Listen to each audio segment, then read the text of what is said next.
ඔන්න එකමත් එක කාලයක තිබුණු ලස්සන ගමක දුප්පත් ගමයෝලක් හිටියා. මේ ගෙදර හිටපු ගමරාල නම් හරීම ගුණහපත් කෙනෙක්. හැබැයි ගම හාමිනේ නම් තරමක් නපුරු සිතුවිලි තිබුණු කෙනෙක්.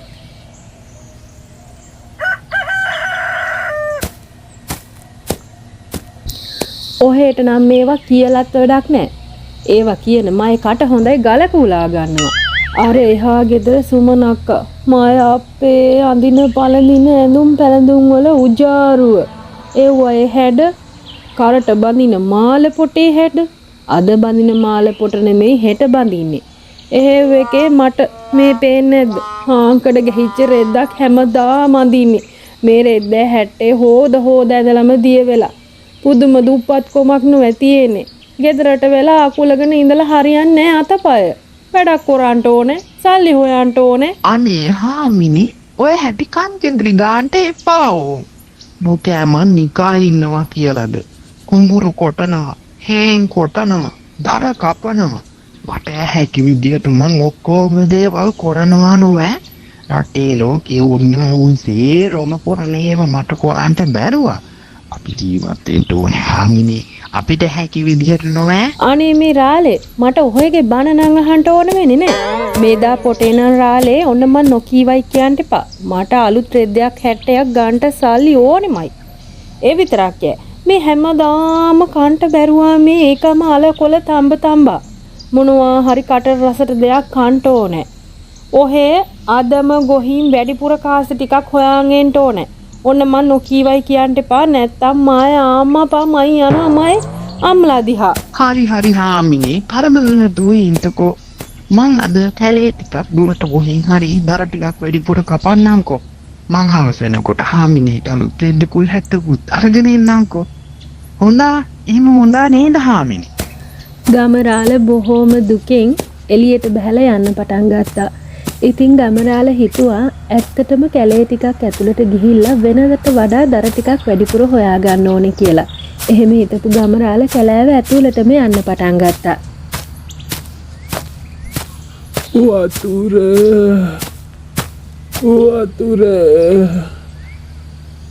වතුර ටික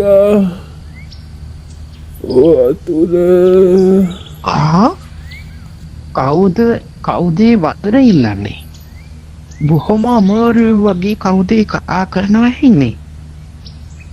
කවුද ඔය? කවුද වතුර ඉල්ලන්නේ? ඔන්න එතකොට ගමරාල දැක්ක එතන බිම වැටිලා හිටපු කපුටු හාමි කෙනෙක්. ඉතින් ගමරාල කපුටු හාමි ළඟට ලම් වෙලා බැලුවා මොකද වෙලා තියෙන්නේ කියලා. අනේ මට හරි පිපාසයි රාලේ. වතුර ටිකක් දෙන්නකෝ. ගමරාලත් තමන් ළඟ තිබුණු වතුර එක කපුටට කිසිම ලෝභකමක් නැතුව බොන්න දුන්නා. බොහොම ස්තුතියි රාලේ. මට බොහොම සනීපයක් දැනෙනවා. ඒ වගේම ඔයා හිතන පතන හැම දෙයක්ම හරි ගිහිල්ලා ඔයාට හරියන්න ඕනේ. මං ඔයාට ඒ විදිහට ආශිර්වාද කරනවා. ඒ විතරක් නෙමෙයි මට හම්බුණු හොඳම මිනිසුන්ගෙන් එක්කෙනෙක් තමයි ඔයා. ගිහින් එන්නම්. සුබ ගමන් රාලේ. ඔන්න ඉතින් අපේ ගමරාල ඔය විදිහට කැලේ තවත් ටික දුරක් ඇවිදගෙන යනකොට ගමරාලට බොහෝම වයසක කාන්තාවක් මුණ ගැහුණා. අනේ පුතේ මනුස්සයෙක් ඇහැ ගැටුණ එකත් ලොකු දෙයක්. මම්මගේ දුවගේ ගෙදර යන ගමන් දවස් ගානක් තිස්සේ මම මේ කැලේ මැදින් ගමන් කරන්නේ.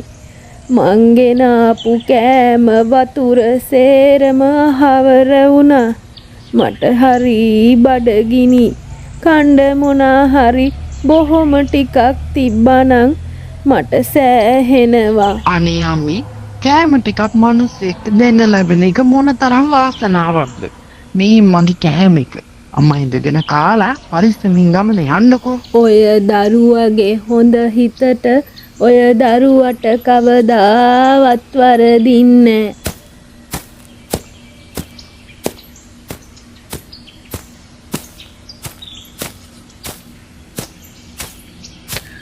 මට උදව් කරන්න. කවුරු හරි මට උදව් කරන්න. මම මැරෙන්නයි යන්නේ. මට උදව් කරන්න. කතා කරන ගහ මං කොහොමද ඔයාට උදව් කරන්නේ? මම මොනවද කරන්න ඕනේ? මගේ මුල් වලට වතුර ටිකක් දාන්න. මම වේලෙනවා. මම මැරෙන්න යන්නේ. ගමරාල තමන් ළඟ ඉතුරු වෙලා තිබුණු වතුර ටික ගහේ මුලට වත් කෙරුවා. ඒ එක්කම ගහේ හැම අත්තකම දියමන්ති හැදිලා දිලිසෙන්න පටන් ගත්තා. ඔබට බොහොම ස්තුතියි. ඒ වගේම ඔබ බොහොම ගුණ යහපත් මිනිසෙක්. ඉතින් ඔබට ඇති පමණ හැකි පමණ දියමන්ති කඩාගෙන යන්න. උපකාරයක් කරලා උපකාරයක් බලාපොරොත්තු වෙන එක හොඳ දෙයක් නෙවෙයිනේ. ඉතින් කතා කරන ගහ මං එකම එක දියමන්තියක් විතරක් අරගන්න. මොකද මං හරි දුප්පත්. ඉතින් මම ඒ නිසා ඔයන්නේ එකම එක දියමන්තියක් විතරක් ගත්තට කමක් නෑ නේද? ඉන් ගමරාල අර දියමන්ති ගහෙන් එකම එක දියමන්තියක් විතරක් අරගෙන පුළුවන් ඉක්මනින් ගෙදර ගියා. ගෙදර ගිහිල්ලා බොහොම සතුටෙන් වගේම බොහොම පුදුමෙන් මේ හැම දෙයක්ම ගම හාමිනේට විස්තර කළා. "ඔනේ හැබැයිට ඔහේ වගේ මෝඩෙක්. ඔහේගේ මොලේ හොඳ යැලේ දාලා හොදාට. අච්චර දියමන්ති ගහකින් එක දියමන්තියක් විතරක් කඩාගෙන ආවනේ. අනේ අපොයි. හෙට එලි වෙද්දම්කෝ. මං ගිහිල්ලා ওই ගහේ තියෙන දියමන්ති ටික සේරම කඩාගෙන යන්න එනවා. එතකොට මට මේ ගමේ උජාරුවට ඉන්න හැකි." හාමිනේ මම නම් කියන්නේ වැඩි තණ්හාව එච්චර හොඳ නෑ. දීගෙන ආපු දියමන්තිය අපිට මොඳට මැති නෝය. ගමරාලගේ කීම කනකටවත් ගන්නේ නැතුව ගමහාමිනේ දියමන්ති ගහ හොයාගෙන කැලෑව පැත්තට යන්න පටන් ගත්තා. ඕන ටික දුරක් යනකොට ගමහාමිනේටත් අර කපුටු හාමිගේ සද්දය ඇහුණා.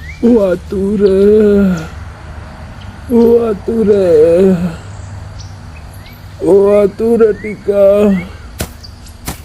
වතුර. මේ කොහෙවත් ඉන්න කපුටොන්ට දෙන්න වතුර තියෙනවෑ. ඒ වතුර දීලා මං එනකොට පිපාසෙ මැරෙන්න බෑ. ඕන තැනකින් බොන්නේ නැතයි මං යනවා යාන්ට. ඔන්න ගමහාමිනේ ඒ විදිහට කපුටව මග ඇරලා ටික දුරක් යනකොට අර වයසක කාන්තාව මුණ ගැහෙනවා.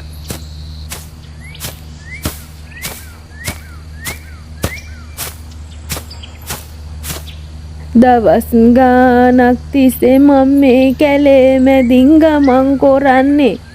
මං ගෙනාපු කෑම වතුර සේරම හවර වුණා. මට හරි බඩගිනි. කණ්ඩ මොනා හරි බොහොම ටිකක් තිබ්බනම් මට සෑහෙනවා. මේ කොහෙවත් ඉන්න නාකි ගෑනුන්ට දැන් මල් ළඟ කෑම තියෙනවෑ. මං කන්නේ මොනවයි? මල සමයන් අප්පා. ඔන්න වයසක කාන්තාවත් පහු කරලා ගමහාමිනේ තවත් ටික දුරක් යනකොට ගමහාමිනේට අර කතා කරන ගහ මුණ ගැහුණා. මගේ මුල් වලට වතුර ටිකක් දාන්න. මම වේලෙනවා. මම මැරෙන්න යන්නේ. ගමහාමිනේ ගහේ මුලට වතුර වත් කෙරුවා. එතකොට ඔන්න මේ කතා කරන ගහ ලස්සනට දියමන්ති හැදිලා දිලිසෙන්න පටන් ගත්තා. ඔබ මහ නපුරු ආත්මාර්ථකාමී තැනැත්තියක්. නමුත් ඔබ මගේ මුල් වලට වතුර වත් කරපු නිසා ඔබට එකම එක දියමන්තියක් පමණ කඩා ගැනීමට මම අවසර දෙනවා. මේන් බලහල්ලකෝ. එව්ව කොහෙද මාත් එක්ක? මෙච්චර දුරක් මේ කැලේ මැද්දට ආවේ එක දියමන්තියක් කඩා යන්න බෑ. ඔය දියමන්ති සේරම කඩාගෙන මිසක මං පස්ස බලන්නේ නැහැ. දුන්න නැත්තම් මං ගන්න හැටිත් දාන්නවා. ගමහාමිනේ මෙහෙම කියනවත් එක්කම දියමන්ති ගහ එකපාරම විශාල සර්පෙක් බවට පත් වුණා. ඔන්න ගමහාමිනේ පස්සේ මේ සර්පයා එලවන්න පටන් ගත්තා.